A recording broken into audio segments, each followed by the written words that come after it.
যা রাতেও তা দুর্দান্ত সেই মাটন দিয়ে ফ্রাইড রাইস। মাটনটা একটু গরম করে নাম, সেটা দেখালাম তোমাদেরকে।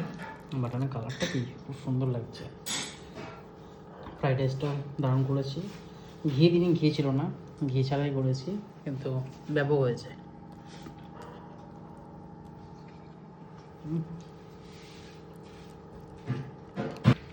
কাজু কিশমিশ আমি বড় বড় দিয়েছিলাম।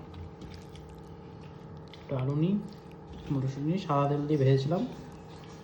ভেজে ভাতটা বয়েল করে ভাতের মধ্যে মিক্স করে দিয়েছি।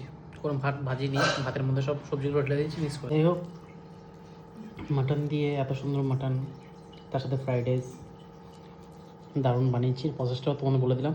সবজি ভেজে ভাতের সাথে মিশিয়ে দাও, ভাত ভাজ দাও না আলাদা করে, দারুণ লাগছে খেতে।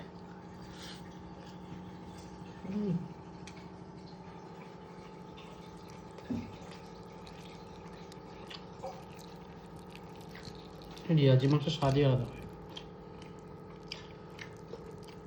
কচির স্বাদ আলাদা, রিয়াজির স্বাদ আলাদা।